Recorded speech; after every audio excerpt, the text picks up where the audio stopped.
The river took her parents on a Wednesday. It was the dry season, the water low and lazy, the kind of river you could cross with a child on your back and barely get your knees wet. But that day the sky had been wrong. Blue, too blue, the kind of color that held its breath. The wind had vanished. The birds had gone silent. When the boat flipped, there was no warning, only silence and then 2 splashes. No one ever found the bodies. Ibuka had only just turned 6. She didn't cry much. Not out loud. Not even when they pulled her from her bed that same night and delivered her to her father's brother's house on the edge of the village, where the roof sagged like a frown and the walls sweated even in the cold. They said she was lucky. They said they'd take care of her now. They said a lot of things. Her aunt never hit her, not with hands. But her words bruised. Her cousins, 3 boys and a girl all older than her, made it clear from the start, she was not one of them. She ate last. She swept first. She fetched water and wood. She learned to make herself small. She barely spoke. Except to Muo. Muo was the name stitched into the collar of the rag doll her mother had made from an old dress and a leftover corn sack. Its button eyes were mismatched and its arms crooked, but to Ibuka, it was perfect. Her mother had sewn it while humming, seated on the floor with Ibuka's head in her lap. "This one is your spirit friend," she'd said. "She will remember you even if no one else does." Muo never left her side. She talked to it every night, voice low beneath the blanket, whispering fears and secrets, remembering stories her mother had told. She shared her food, even the burnt yam and bitter soup, giving tiny crumbs to the doll's soft cloth mouth. She brushed its hair with her fingers. When she had to scrub the floor, Muo sat on the window ledge watching. When she was sent to the stream alone, Muo peeked from her bag, keeping her company. The cousins noticed, of course. At first they laughed. The mad girl and her dead friend. Then they grew meaner. They waved Muo in the air above her head, pulled her strings, tied her to a stick and made her dance in the yard. Ibuka watched with her fists clenched at her sides, lips tight. She didn't cry. Not once. But she did whisper to Muo later that night, holding her gently in the dark. "Don't mind them. They don't know you like I do. You are real to me." The next day she woke to silence. Her bed mat was cold. Her blanket folded beside her, untouched. And Muo was gone. She searched the entire room, then the hall, then the yard. Her heart pounded like a drum in her chest. Her hands shook. She asked her younger cousin, the only one who sometimes looked at her like she was a person, but he only shrugged and looked away. She asked her aunt. The woman waved her off with a scoff. "You're too old for dolls." The words hit like a slap. Too old for Muo? Too old for the only thing that listened? Ibuka didn't eat that day. Nor the next. That night she didn't sleep. She lay awake, staring at the ceiling, whispering prayers with no name, mouth too dry to form proper words. She didn't cry, she was too empty. But something changed. It began with a sound. A soft thump. Then another. Like someone walking across the roof on padded feet. Then the faintest creak of the front door opening, even though no one had gone near it. She sat up. And in the corner of the room, just beyond the edge of the moonlight filtering through the window, she saw movement. Small. Slender. Something familiar. Button eyes caught the light. Ibuka gasped. Muo was standing. Not sitting. Not lying. Standing. Crooked, yes, her legs were just stitched fabric after all, but upright. The doll tilted her head. Then took a step. One slow, jerky step forward. Ibuka's mouth dropped open. She couldn't move. She wanted to laugh. Or scream. Or both. But she sat frozen, staring. Muo walked to her. When she reached the mat, she reached out one tiny cloth hand, and Ibuka instinctively opened hers. The moment their fingers touched, warmth flooded Ibuka's chest. Not fire. Not heat. Warmth. The kind that felt like home, like soup after rain, like her mother's voice. Her fingers closed around the doll, and the tremble that had lived in her body for days began to settle. The next morning her cousins were silent. No jeers. No laughter. They avoided her eyes. At breakfast they didn't push her aside. Her aunt watched her too carefully, flinching slightly when she reached for her bowl. Something had happened. She found out later from the neighbor's girl, who always listened at windows. In the night, the eldest cousin had woken screaming. Said he saw eyes in his room, mismatched eyes, big and round, watching him from the ceiling. Said something scratched at his face, something too small to see but too strong to fight. Said he heard whispers in the dark in a language he didn't know. Ibuka said nothing. She held Muo in her lap and stroked her head gently. That night she fed her part of her plantain. Hummed to her softly. Then whispered, "Thank you." Muo didn't speak. Not in words. But her button eyes gleamed a little brighter. Over the weeks things shifted. Her chores remained, but her bowl was never empty now. Her blanket was no longer torn. Her cousins gave her space, stepping aside when she passed. One of them even offered her an extra mango one day. She didn't trust it, but she took it anyway. She began to hum again. Not loudly. Just under her breath. The same songs her mother used to sing. When she did, the house felt warmer, the shadows softer. And Muo never left her side again. People whispered. That child, they said. She talks to cloth like it's her sister. Some said it was witchcraft. Others said it was madness. But the old women at the stream only smiled. They remembered the stories. Of how the spirit of a loved one, if strong enough, could live inside something made with love. A doll, a necklace, a shawl. Things touched by grief but sealed with care. She is not alone, one of them said. That's a sacred bond. Years later, when Ibuka grew tall and quiet and kind, she still kept Muo with her. The doll now rested in a woven pouch near her waist. Some said it whispered when the wind blew. Others claimed it blinked when liars came too close. But no one dared take it from her again. And the girl who once had only a rag doll and silence? She became the woman people brought their lonely children to, the ones who needed a friend stitched from memory, filled with warmth, and protected by love strong enough to walk on its own. Because sometimes, the only friend you have is the only one who ever truly sees you. And if you're lucky, if you're very, very lucky, that friend loves you enough to find their way back. It started with a bowl, not just any bowl but the one rimmed with the family's ancestral patterns, passed down 3 generations. It had always rested on the middle shelf, used only during special occasions. And somehow it had cracked clean down the middle. Ibuka hadn't touched it. She hadn't even been near the shelf that day. But when the aunt discovered the damage, holding the broken halves and shaking hands, the accusations flew fast, and found her. She did it? Who else? Said her oldest cousin Yuzo, eyes shining with opportunity. I saw her near the shelf, added Kamsi, though her eyes didn't quite meet anyone else's. I wasn't there, Ibuka whispered, voice trembling. But no one believed her. Or maybe they just didn't care. In this house, truth had weight only when spoken by someone who mattered, and in their eyes she didn't. Her aunt didn't speak. Just turned and walked away, cradling the broken bowl like a dying animal. Her silence was the worst of all. The cousins were worse than angry. They were gleeful. She needs to be taught a lesson, Yuzo said. A new kind of one, Kamsi chimed in, her tone light but cold. They didn't hit her. Not this time. Instead, they took her hand roughly and dragged her into the courtyard, laughing like it was a game. It was midday and the sun beat down cruelly, the kind of heat that made the earth split and the air shimmer. In the center of the courtyard sat the large iron basin, used mostly to soak cassava or wash clothes. It hadn't been used in weeks, dust clinging to its rim. The cousins dragged it forward, filled it with water from the drum, and told her to sit. She refused. They shoved her down anyway. But they didn't dunk her head. They didn't aim to drown her. Instead they turned and grabbed the thing she loved most. Muo, Yuzo grinned. Let's see how well a spirit breathes. No. Ibuka's scream tore out of her chest too fast to stop. They didn't listen. They never listened. Yuzo held the doll high, its patched arms dangling, its yarn hair frizzed from years of quiet companionship, and shoved it into the water. At first there was only the splash. Then silence. Ibuka stared, horrified, as the fabric darkened. Air bubbles rose to the surface as water filled its stitched body. Her Muo, the doll her mother made, the only thing in the world that understood her, was being soaked like old cloth. Because to them that's all it was. She lunged forward, but Kamsi held her arms tightly. Watch, she hissed. Maybe now you'll stop talking to things that can't talk back. The water rippled as Yuzo pushed the doll down with both hands. Say goodbye, he mocked. Ibuka screamed again. It didn't sound human. Her throat scraped, raw and desperate. But through the ripples and bubbles, her eyes locked onto Muo's. And the eyes were open. What? Clear. Not faded or lifeless. The mismatched buttons stared upward, not in fear but in knowing. A steady, unblinking awareness. Something cold gripped the pit of her stomach. She stopped screaming. The cousins continued to laugh, but the air began to shift. Not in temperature but in feel. It thickened, heavy like smoke but invisible. The laughter faltered. Kamsi looked around.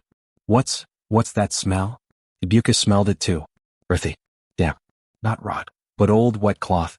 The scent of something buried long ago and pulled up still warm. The water in the basin trembled. Not rippled, trembled like something below was breathing. Yuzo's hands were still on the doll. His knuckles had turned white. "Let go," Kamsi whispered. But he didn't. Because he couldn't. His fingers wouldn't move. The water had gone still, deathly still. But then in a blink it surged upward, not splashing over the edges but reaching up like hands. The basin rocked violently. Yuzo screamed and yanked his arms away, finally releasing the doll, but not before a searing sound tore through the courtyard. He fell back, clutching his hands. His palms were red, blistered, and between his fingers the faint outline of stitches, like someone had sewn through his skin with burning thread. Kamsi backed away. What is that?" Ibuka crawled forward. Muo floated now, arms spread wide, face just breaking the surface. She was soaked, yes, but her eyes still stared. "Come, watchful." Ibuka reached in gently, cradling the doll in her arms. The water clung to the fabric like it didn't want to let go. The cousins didn't speak. She stood trembling. Muo's weight in her arms was heavier now, not from water, from something else. Presence, purpose, power. She walked past them, saying nothing. That night her aunt asked no questions. Said nothing of bowls or basins or dolls. The house was silent, heavy with things unspoken. Ibuka lay on her mat, gently drying Muo with a cloth. She whispered apologies between tears. Her voice was quiet but not weak. "You're still here?" she murmured. She didn't expect a reply. But something in the air shifted. The room warmed slightly despite the chill. And Muo's fabric, soaked hours ago, was already dry. The blisters on Yuzo's hands festered. He tried to hide them. Claimed it was from carrying wood. But the villagers saw. The way his hands trembled. How he jumped when shadows moved. He began waking up screaming, scratching at invisible threads around his wrists. Kamsi, once bold, grew quiet. She refused to fetch water alone. She glanced nervously at puddles. When her reflection shimmered in them, she looked away. Ibuka didn't gloat. She didn't speak of it. But at night, when the moonlight touched her window, she held Muo close and hummed softly. Her mother's lullabies. Songs only they knew. Muo never blinked. Never needed to. Because she saw. One afternoon, a girl from the village came to her. Younger, shy, face smeared with ash from the cook fire. "They say your doll is magic," she whispered. Ibuka tilted her head. "She's not magic." The girl hesitated. "But she helps you." Ibuka looked at Muo. "She listens," she said. "She remembers." The girl nodded slowly. After that, others came. Quietly. In secret. Girls with broken bracelets and bruised hearts. Boys too afraid to cry in front of their fathers. Children who talked to walls because no one else listened. Each one touched Muo gently, and left standing a little straighter. They called her the doll that saw. Ibuka said nothing to correct them. Because some things didn't need explaining. One day years later, Kamsi crossed her path. Older now. Duller. She looked at Muo with a flicker of guilt. I didn't know," she said softly. Ibuka simply nodded. And walked on. Muo nestled against her side. Still whole. Still watching. Still hers. The doll was returned to her not with ceremony but with contempt. Yuzo had crept into her room one morning before the sun rose fully and hurled it at her mat like trash. "Take your cursed rag," he muttered, avoiding her eyes. His hands were wrapped in thick cloth, his bandages damp and smelling faintly of herbs and something acrid like burnt leaves. He didn't wait for her to respond. She sat up slowly, rubbing her eyes. When her fingers met the fabric, she recoiled. It wasn't the same. The doll was soaked through, not with water now but with something thicker. The faint pink of her patched arms had turned grayish-brown. The yarn hair had matted together, and one leg sagged limply as though something inside had melted. A foul smell clung to it. A wet, cloying rot that reminded her of old wood and sick goats. She brought it close anyway. "Muo," she whispered, tears threatening. Flies had begun to gather already, not many, just a few slow ones that buzzed lazily around the corners of the room, drawn by the scent. She cradled the doll to her chest, holding it tightly. The fabric squelched faintly. She didn't care. She didn't eat that day. She didn't speak. When her aunt asked about her chores, Ibuka nodded but didn't move. Her arms stayed locked around the bundle in her lap. That night, she wrapped Muo in strips of her old wrapper and tucked the doll gently under her bamboo bed. She lay down, head against the woven mat, eyes open in the dark. The smell grew worse. At first, she thought it was her imagination. The rot was spreading. But it clung now to the very walls of her room, oozing into the floor and lingering in her clothes. Her cousins held their noses when she passed. Her aunt muttered that something had died under the house. Still she said nothing. She wouldn't throw Muo away. Not again. The flies returned in greater number. They hovered low to the floor, sometimes vanishing under the bed. One landed on her cheek as she slept and left a faint red mark. Still she didn't complain. And then on the third night the voice came. It was faint. Just a whisper. Ibuka. Her eyes flew open. The room was still. The air was thick, damp, and the stink of rot made her throat itch. She sat up, eyes scanning the shadows. Ibuka. It was not the voice of any person she knew. Soft, high-pitched, young but not childish. It did not echo, it slithered. It seemed to brush against the edges of her hearing, almost like a breath over her skin rather than a sound. She slid off her mat. The floor creaked beneath her and her toes touched the dirt. The smell was unbearable now, but she dropped to her knees and peered under the bed. There, wrapped in cloth, lay Muo. Her buttons glinted faintly. She reached for her, hesitating only for a heartbeat, and touched the cloth. The voice spoke again. Don't leave me. She froze. The whisper had not come from outside her. It had come from beneath her hand. She pulled the doll out slowly. The cloth was damp, stuck to the body. When she peeled it away, the stench nearly knocked her back, and yet she did not gag. Her eyes watered. Her heart pounded. Her hands trembled. Muo was decomposing. Where once there had been neat stitches and soft cotton patches, now there were dark, slimy edges and bloated seams. A line of ants marched along her side, avoiding the head. Flies buzzed around them but did not land directly on her face. Ibuka held the doll in her arms and whispered, I'm here. And the doll replied. Not with words this time, but with warmth. A slow, pulsing heat radiated from its center, like embers buried in ash. Her arms tingled. She held Muo closer despite the decay. She didn't sleep much, but she dreamt. A forest thick with moss and smoke. Shadows shaped like children. A woman dancing in slow circles, her face half hidden behind a ragged mask. In the dream, Ibuka clutched Muo tightly, and when she looked down, the doll had eyes like hers. She awoke with sweat on her skin and dirt under her nails. The smell had worsened. The entire house noticed now. Her aunt began searching for dead rats, dead chickens, even old food. But nothing turned up. Is it coming from her? Kamsi whispered to Yuzo, pointing to Ibuka's door. It's that stupid rag, he hissed. She's keeping it again. She sleeps with it. They argued about whether to take it again. Whether to burn it. But no one dared. Yuzo still wore the burns on his hands.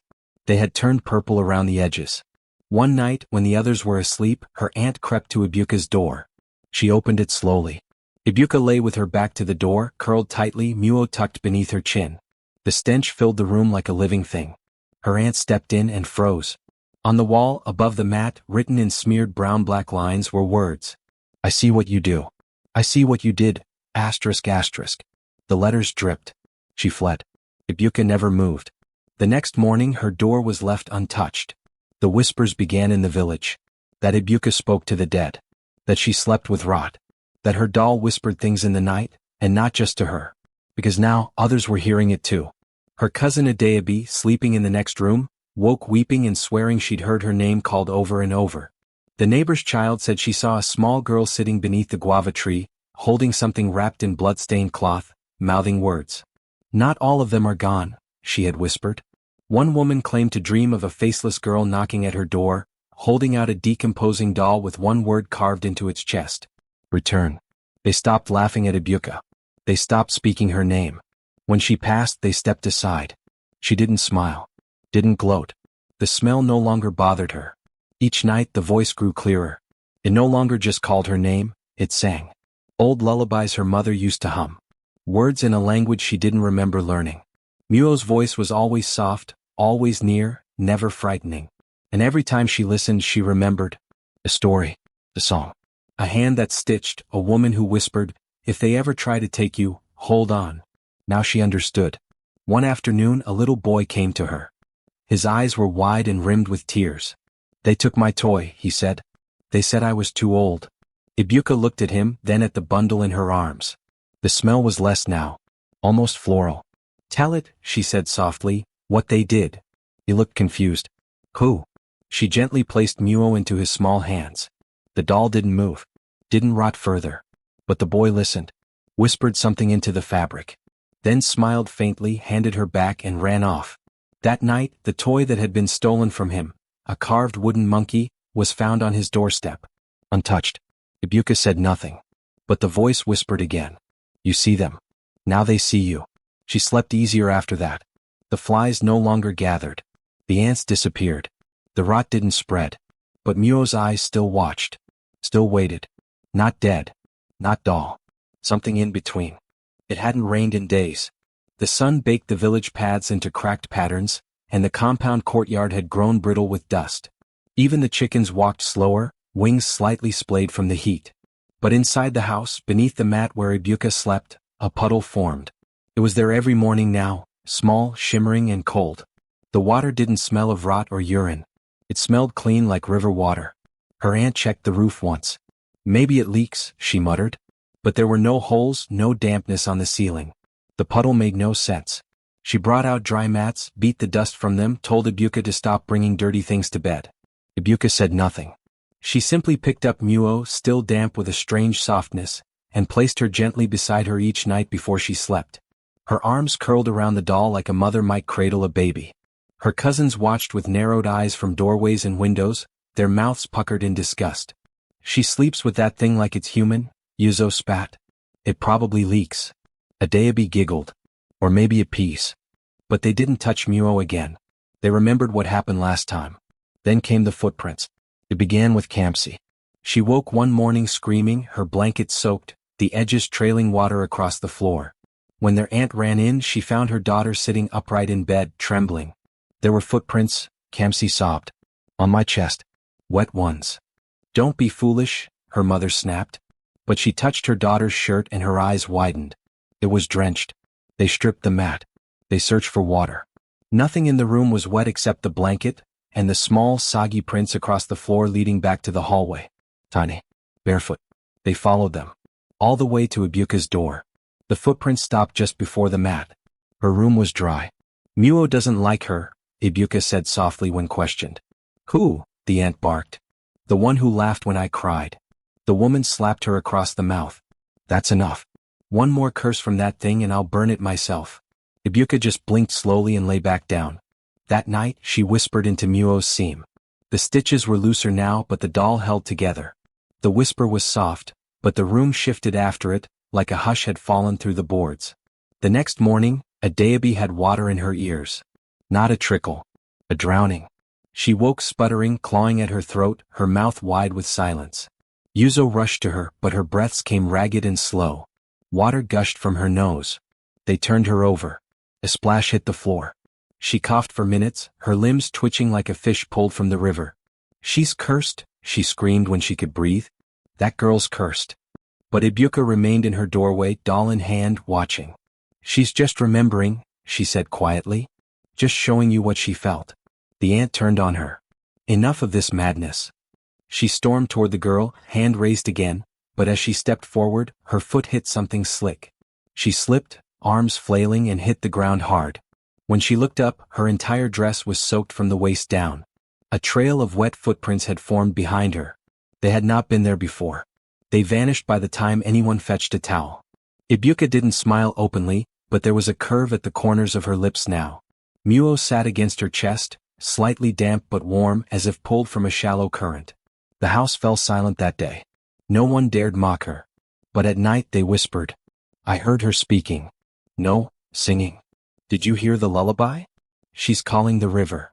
They didn't sleep easily. Even the animals in the yard began keeping distance. Dogs growled low when she passed, then whimpered and backed away. A cat brought to kill mice ran from her doorway and would not return. And the footprints continued. In Kamsi's room they appeared again, this time on the ceiling. Tiny, barefoot marks, pressed upside down across the rafters, trailing to the window, then vanishing. Yuzo's bed sheets were found soaked each morning, though his clothes remained dry. His eyes grew sunken, and he began sleeping with a knife tucked beneath his pillow. Adayabi refused to sleep at all. The aunt burned incense. She brought a priest to pray, who left early muttering, There are things here that do not answer to men. Only Ibuka slept peacefully now. She didn't flinch at the sound of thunder, didn't shiver when the water puddled beneath her bed. In her dreams, the river spoke in ripples. She saw her mother sometimes, bending over her with wet hands, pressing kisses into her hair. Sometimes she saw others, children shaped like shadows, eyes wide with grief, water pouring from their mouths. They never spoke, but they danced in a circle around her, soft footsteps echoing like raindrops. In one dream, Muo stood up. She was full-sized. Not a doll. Skin gray, arms stitched, hair woven from reeds. She took Ibuka's hand and placed it in the water. "This is where you come from," she said. "And where they threw you." Ibuka woke with her fingers soaked. Her eyes didn't even blink in surprise. The next day the aunt told her she'd be sent away. To the river school, she lied. "Where children like you can learn peace." Ibuka tilted her head. "You mean where you won't have to look at me?" Her voice had changed. Not deep but steady. Older. The aunt said nothing. That night the water filled every room. No flood. No storm. Just puddles, wide and silent, at the foot of every bed. In them reflections danced. Not of the people who lived there, but of Ibuka. In some puddles she was holding the doll. In others she held nothing but looked straight ahead, her eyes glowing faintly with light. One by one her cousins began sleeping elsewhere, with neighbors on porches, even in the shrine. But she stayed. And every morning, puddles greeted her gently, cool and familiar. Muo never dried fully, but the doll no longer smelled of rot. Now it smelled like rain. Someone once dared throw salt on the ground near her door, hoping to chase spirits. The next day their water jars shattered. Eventually the village began to change its tune. An old widow brought her a gift, a comb. "Your hair's long now," she said. "You look like your mother." Ibuka nodded. The woman looked down at the doll. "She protected you." Ibuka finally smiled wide. "She still does." By the time the rains came, the compound was nearly empty. Only the aunt remained, sitting on the veranda each day, staring into the dry yard, lips cracked with silence. And Ibuka? She danced now. Not for others, not for laughter, but for the river. Each step wet with memory. And wherever she stepped, puddles formed. Footprints appeared long after she'd gone. Gentle, barefoot, soft as breath. And never alone. It was just a loose thread at first. Ibuka noticed it while cradling Muo on her lap one morning, after a long, silent night. The house had grown quieter lately. Her cousins barely looked her in the eye, and the aunt no longer shouted. She simply moved through the house like someone half remembered by the living. Even the goats no longer bleated when Ibuka passed. They bowed their heads slightly as if in recognition. She'd been combing Muo's yarn hair with her fingers, humming the song that had come to her in dreams, one with no words, only a rhythm like lapping water and breath. And then she saw it, a tiny frayed stitch on the doll's left side. Just beneath the armpit, one loop had come undone. It was barely noticeable, but Ibuka's fingers felt it before her eyes saw it. She didn't panic. Muo had changed many times since the basin. The rot had dried. The fabric stiffened, then softened again. The doll had never unraveled before, but this didn't feel like decay. It felt deliberate.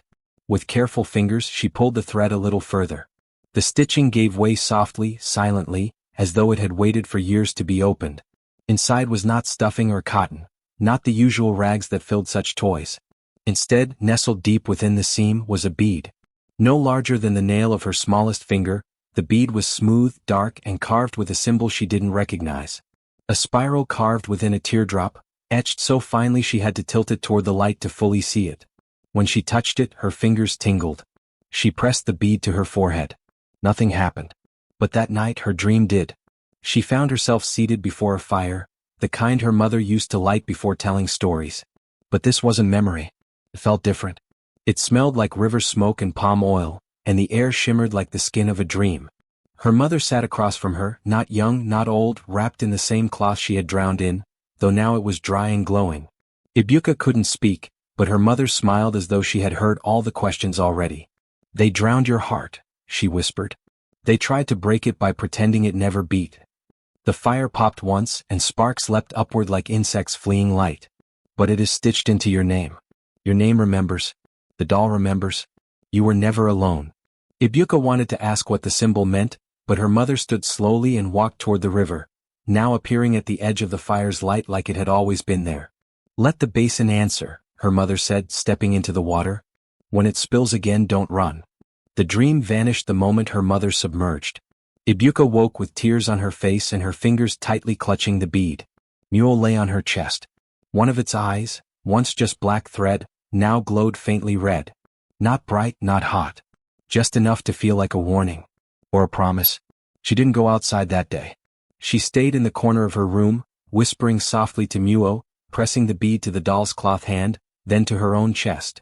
She traced the spiral teardrop symbol over and over on her skin with her fingertip. By nightfall, the air in the compound grew strange. It began with the wind, a stillness that wasn't silence but a breath being held. Then the water in the courtyard basin, the same one they had once used to drown Muo, began to tremble. It was slight at first. Just a ripple as if something brushed it from beneath. Adaobi was the first to notice. She stepped outside to wash her hands after dinner and screamed. Not because the water moved, but because when she looked into it she didn't see her reflection. She saw Ibuka smiling. Eyes wide and red as coals. The scream brought the others running. They circled the basin. The water was calm now. Too calm. Kamsi looked in next. She saw the courtyard, but it was submerged, rippling like it had sunk to the bottom of the river. Something's wrong, she whispered. No, Yuzo muttered. It's her. That girl. She's doing this. They charged to her room. But when they reached her door it was locked. From the inside. They pounded and shouted. No answer. And then, water began seeping under the door. Clean water, clear and cold. It pooled around their feet in seconds, though no sound accompanied it. When the door finally creaked open there was no girl. Only the doll. Muo sat propped against the wall, glowing-eyed, bead clutched in one stitched hand. Her head tilted just so, watching. Behind her, the wall had begun to peel. Not rot. Not mildew. Symbols. Drawn in river mud. Etched with fingers. Spirals. Drops. At the center of it all, one word, answer. The aunt arrived with a knife. Enough, she cried. This ends tonight. She marched forward and grabbed the doll. Ibuka's voice rang out then, not from her throat but from the walls. Let the basin answer. The knife dropped. The walls groaned. And outside the basin exploded. Not shattered, spilled. Water poured from it like it had never been full before. It surged through the courtyard, crashing against doors, slamming gates open. Yet when it reached Ibuka's room it stopped. Not a drop entered. The cousins scrambled onto tables. The aunt screamed, clutching a wooden post as the waves circled her, soaking her skirts, climbing to her waist, then stopping, freezing mid-motion like a held breath. Then the voice again. They drowned my heart. The water surged upward, not outward, rising like a pillar from the basin, taking shape. A face formed in it. Not quite human, not quite doll, but something in between. The bead, still in the doll's hand, pulsed. The aunt wept. I didn't know, she wailed. I didn't mean. She screamed for help, the water said in Ibuka's voice. You laughed. You mocked. I was scared. You were cruel. The wave collapsed. Water slammed her to the ground, not hard enough to kill but enough to knock the breath from her chest. When she sat up, gasping, the symbol was carved in mud across her face. She would carry it for weeks. In the morning the water was gone. The basin was empty, bone-dry, as if it had never held a single drop. But in Ibuka's room the walls still bore the message. The cousins did not speak to her again. They did not dare. Ibuka sat on her mat, the doll in her lap, the bead strung now into a small necklace. She never took it off. That night the river came in her dreams once more. Her mother stood in the current, arms open. You're almost ready, she said. For what? Ibuka asked. Her mother pointed behind her. Hundreds of dolls. Ragged. Soaked. Torn. But watching. Waiting. They're all hearts that were drowned. Ibuka nodded. And when she woke, the bead burned warm against her chest. The basin never filled again. But when strangers passed the courtyard, they swore they heard a heartbeat in the stone. A rhythm like water. And children, when afraid, whispered the spiral into the sand. And knew they would be heard. The rains began in the third week of heat. No clouds in the sky, yet the drops came anyway, steady, whispering, persistent. People blinked up at the sun through veils of falling water, confused. The village elders shook their heads and muttered of omens. But Ibuka said nothing. She sat under the eaves of the crumbling house, cradling Muo in her lap, listening to the rhythm of the rain. It was the kind of rain that didn't soak you, not at first. It misted, clung, kissed. It lingered in corners and trickled down stones like fingers tracing old scars. Clothes dried while getting wet. Fires hissed and refused to die. And still no one knew where it came from. Ibuka noticed it first, the way water had begun rising from the cracks in the floorboards of the courtyard hut. Not leaking from pipes or spilling from pots. Not rain seeping through the roof. No, this water did not come from above. It rose from beneath. Tiny rivulets, no wider than a string of hair, flowed up the cracks like vines climbing in reverse. One day she stepped inside the back room and found her feet ankle-deep in clear water, though the sky had not dropped a single drop that morning. And it was warm, not the warmth of sun-bathed stone but the warmth of breath, of life. Her cousins refused to enter that room now. They muttered prayers under their breath when they passed by it. Her aunt still held on to pride, ignoring the strange signs, chalking it all up to coincidence and village foolishness. But she walked with a limp these days. She had slipped 3 days ago while scolding Ibuka near the basin, and her legs snapped like firewood. It hadn't rained that day. The sky had been clear. The ground should have been dry. But somehow, the stone floor had been slick beneath her feet, as if coated in water just long enough to betray her. The healer wrapped her leg and warned her to rest. But rest was not something the woman knew how to do. She sat in her mat, muttering, watching Ibuka with eyes full of suspicion. "You brought this with your witch doll?" she said once, her voice hoarse. Ibuka did not answer. She pressed Muo's bead to her heart and listened. That night the crying began. It was soft at first. A mule. A gurgle. The cousins thought it was Ibuka and went to scold her, only to find her asleep, breath slow and deep, the doll pressed against her chest. But the crying continued. It was coming from outside. From beneath the basin. They stood around it in the dark, oil lamp trembling in hand. The water was still. Black. Not reflecting. Not moving. But the sound was there, curling up from the depths. A child's cry. Not angry. Not loud. Just sad. The next day the rains came harder. And stranger. Water beaded up inside closed calabashes. Mats grew damp while drying in the sun. The family's rice bags grew heavy with moisture from within. No one could explain it. Even the chickens refused to cross the threshold of the house, pecking and circling but never stepping inside. The floor in Ibuka's room began to gleam. Not with mud or mold, but with a clean wetness that shimmered like light trapped in water. And Muo, who had once been soaked, then rotted, and then dried, now seemed cleaner than ever. Her cloth was bright. Her hair no longer stiff. The scent of decay had vanished. Even the red bead no longer glowed, it pulsed gently as if sleeping. But Ibuka didn't sleep much anymore. Her dreams were busy. The drowned had begun to return. She saw them every night, girls holding dolls like hers, women with riverweed in their hair, babies wrapped in cloth made of smoke and psalm. They stood by the fire, around the basin, beside her sleeping mat. Some had no faces. Some had too many. But they all looked at her. And smiled. One of them, a boy with holes where his ears should be, whispered to her, "You're the last. The mouth of the drowned."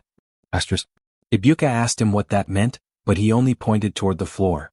When she looked down, the cracks in the ground had turned to mouths, wide, toothless, weeping water. When she awoke, the voices didn't stop. They whispered from puddles. Hummed in steam.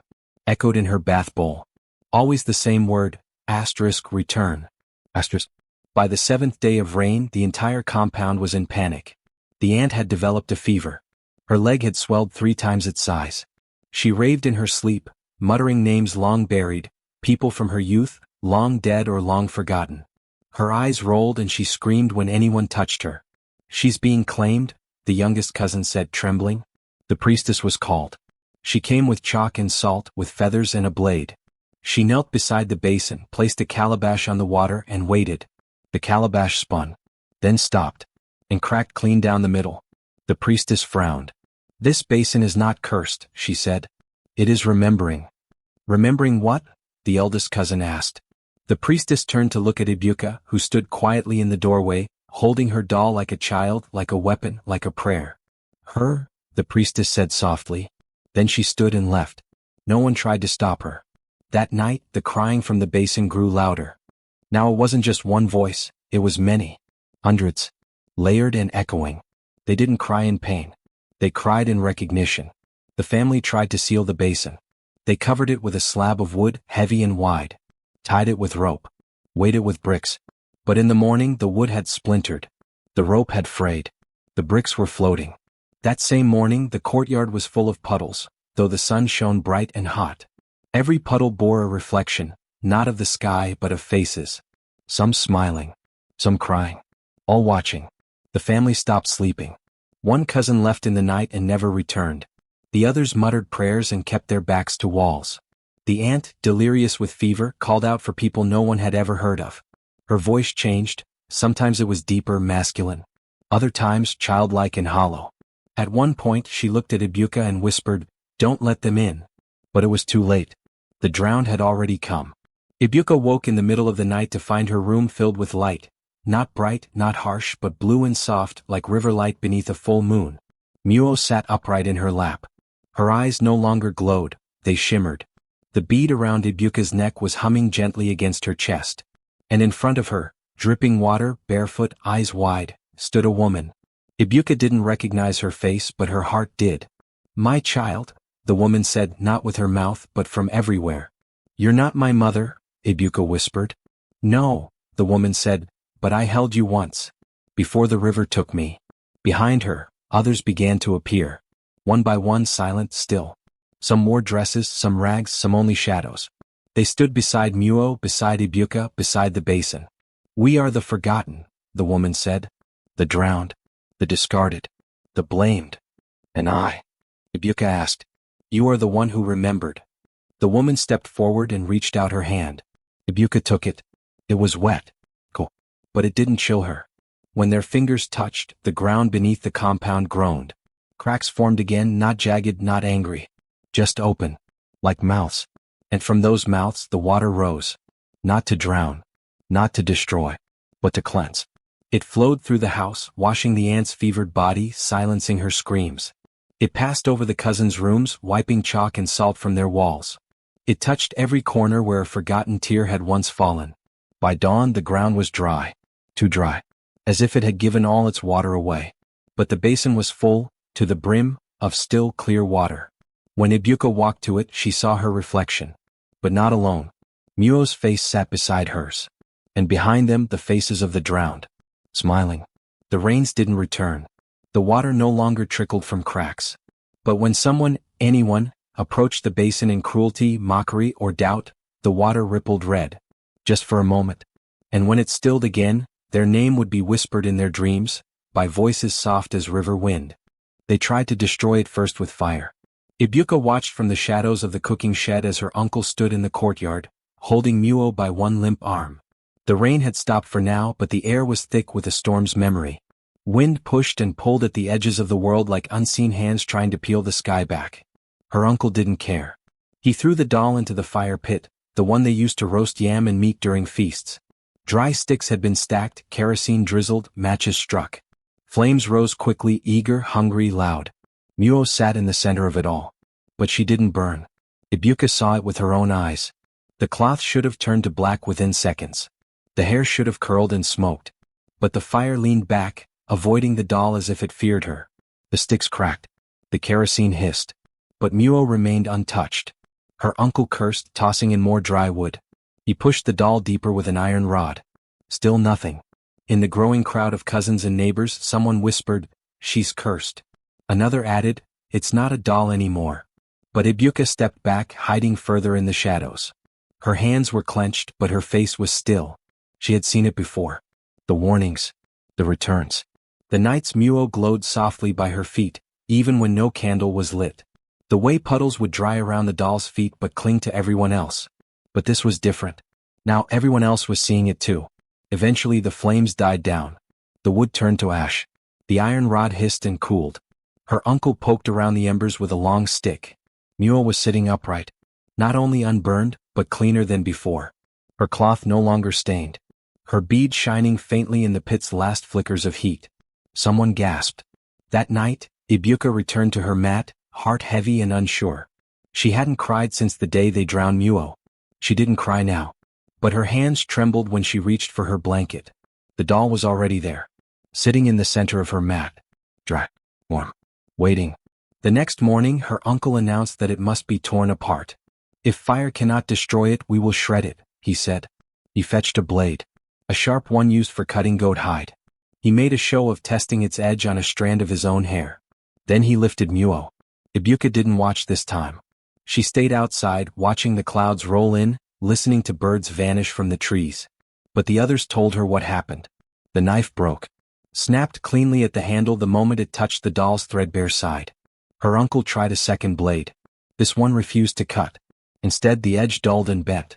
The more he tried, the more the doll seemed to grow heavier, harder, like stone wrapped in cloth. When he finally threw it to the ground in rage, Muo bounced gently and rolled into the shade, stopping at the threshold of Ibuka's door. Her uncle turned pale. "She's controlling it," he muttered. "It listens to her." The neighbors were divided. Some said it was a spirit of protection, a ghost of a mother returned. Others whispered darker things, that Ibuka had been marked since the river took her parents, that the doll was her true mother now, that her body was only a shell. The rain came again that evening. And this time it didn't fall from the sky. It rose. Water seeped up from under the house, filling bowls from below. Mats floated. Walls wept. The chickens squawked in confusion as their coop began to glisten with droplets forming on the inside of the roof. The clay stove cracked from within. The air grew cold, not from the breeze but from within the walls themselves, as if the house was breathing water. Everyone ran outside. Except Ibuka. She sat on her mat, knees tucked under her chin, staring at Muo. The doll sat across from her, facing her, bead glowing faintly. The storm raged, but not a single drop touched her mat. The ground around it shimmered dry. It was the only dry spot in the entire household. By dawn the damage was clear. Clothes soaked. Rice spoiled. Shelves warped and sagging from absorbed water. But Ibuka's room remained untouched. Even her windows stayed clear of condensation. The others stared at her in silence, unsure whether to be afraid or ashamed. Her aunt muttered prayers, her cousins avoided her gaze, and her uncle disappeared for hours, returning with a carpenter. That afternoon Muo was locked away. A wooden box, reinforced with nails, sealed with ropes doused in oil, then stashed high in the attic. No windows, no gaps. The key was hidden under the elder's shrine stone. Ibuka said nothing. She lay on her mat that night without Muo for the first time in weeks. Her body felt empty, not in the way of grief, but like something unfinished, a line of music left unresolved. She couldn't sleep. She didn't need to. The house groaned around midnight. Not the usual creaks of old wood, but a deep, wet sound like wood bloating, like walls thickening with water. Then a crack. A shatter. A scream. Her aunts. Everyone rushed to the attic, barefoot, panicked. The box had split open. Rotten from within. The wood was sponge-soft, crumbling. The ropes had frayed into nothing. And sitting on the attic floor, dry, warm, glowing, was Muo. Her uncle fell to his knees, whispering curses, his face pale with fear. "She came back," he muttered. "It always comes back." From that night forward, no one tried to take Muo again. Ibuka returned to sleeping with the doll in her arms. And though the others kept their distance, they no longer spoke of fire or knives. Even her uncle avoided her eyes. The aunt remained confined to her mat, her swollen leg wrapped in soaked cloth that never dried, no matter how many times they changed it. But the storm didn't leave. It became part of the household. Sometimes bowls would fill by themselves. A mirror would fog in a room with no heat. Drawings of puddles would appear in the dirt. And always, the feeling of something watching from the corner of the room. Ibuka grew quieter, but stronger. She no longer flinched when spoken to. Her back straightened. Her eyes held steady. When her cousins bumped into her, they apologized before realizing what they were doing. The priestess returned. She sat in the courtyard with Ibuka and the doll placed gently on the ground between them. "You are the vessel," she said softly. "The gate. The witness." "I didn't ask to be," Ibuka replied. "None of us do. But the river chose you." Ibuka looked at Muo. The doll's bead pulsed once. Softly. "What happens now?" Ibuka asked. The priestess shrugged. "Now you live. With it. Through it. As it lives with and through you." That evening, Ibuka walked to the edge of the compound. The clouds above broke for the first time in weeks. Moonlight touched the earth gently. She held Muo up to the sky. And smiled. Later that night, while everyone else slept, a soft humming echoed through the house. It wasn't a song. It was a lullaby. A mother's breath. A river's memory. The doll sat upright on Ibuka's mat. Watching. Waiting. Oh. Years passed like water poured through cracks, slow in the moment, but gone before anyone could cup it in their hands. The compound where Ibuka once lived was now silent. Its walls, once echoing with jeers and footsteps, had crumbled into stone and vine. People said the rains came heavier after the floods, and no one dared rebuild on cursed soil. Ibuka didn't live in the compound anymore. She stayed on the outskirts of the village in a low hut built from clay and palm fibers, with a wooden basin just beside the doorstep. The same basin. Weathered, warped at the rim and always full. The water never dried. It never overflowed. No one refilled it, yet it remained clear, even when storms shook the trees and coated the land in mud. And always floating in the center, as if anchored by something unseen, was the rag doll. Myo. The villagers no longer called it a toy. They no longer called it just cloth, or laughed when they passed by. No one quite knew what to call it now. Some said it was a spirit. Others a guardian. A few even called it mother, though they didn't understand why. But all of them agreed on one thing: the doll could not be harmed, nor ignored.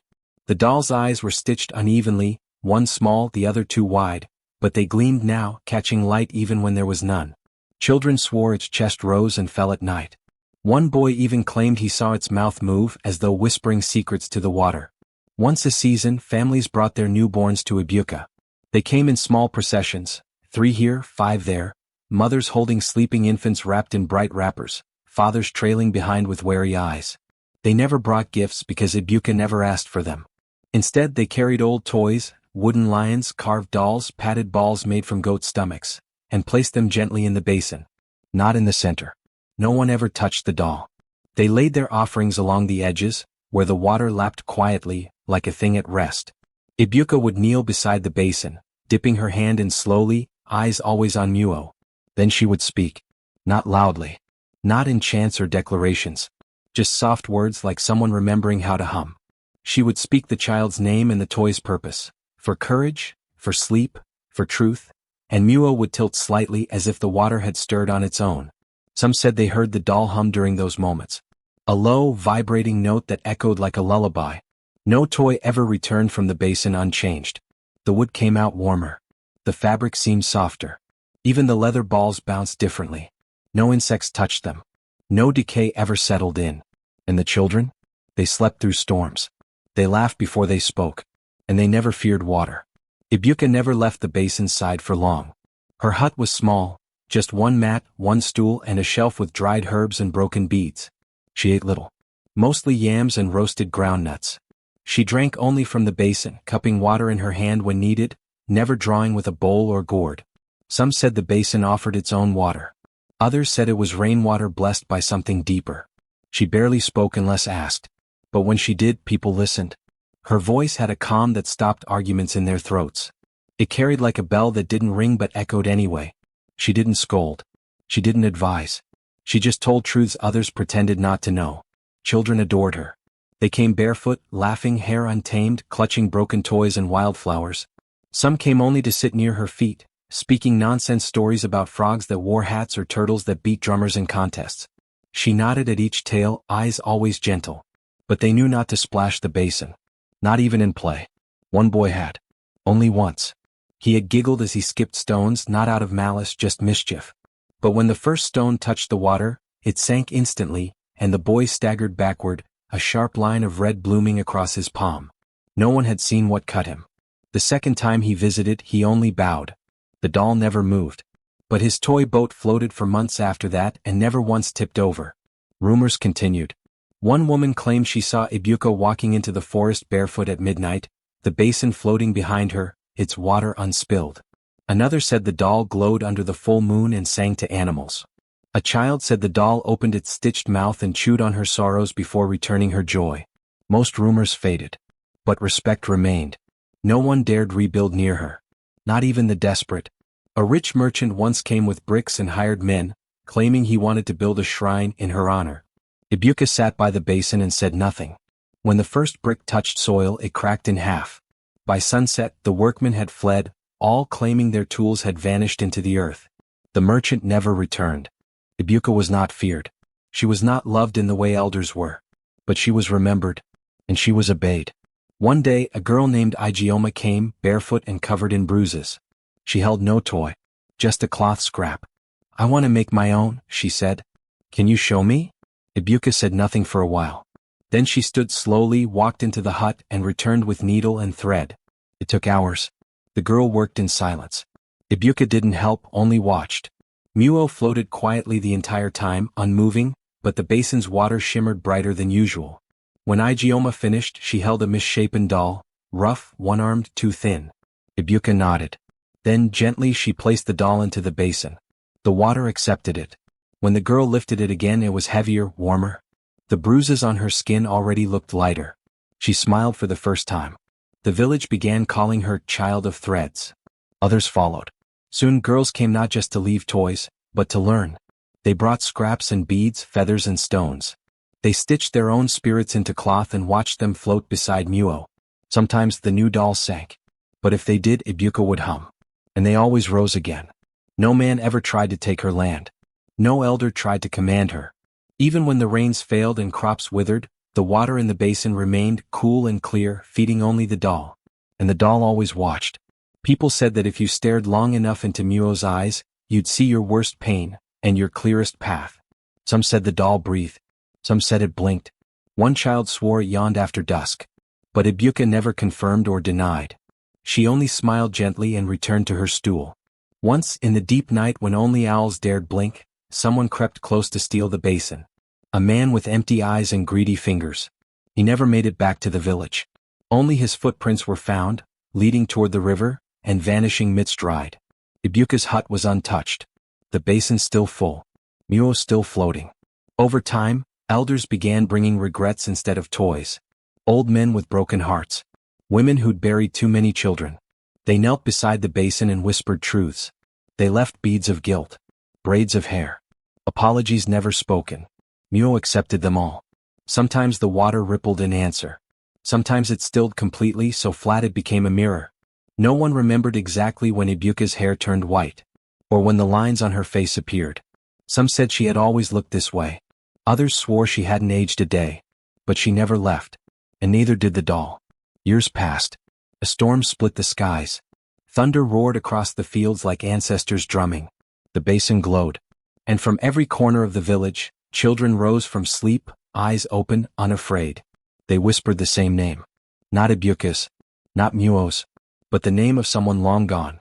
Someone whose spirit had once stitched a doll with love, lost in floodwater and grief. A mother. A daughter. A legacy held in thread and silence.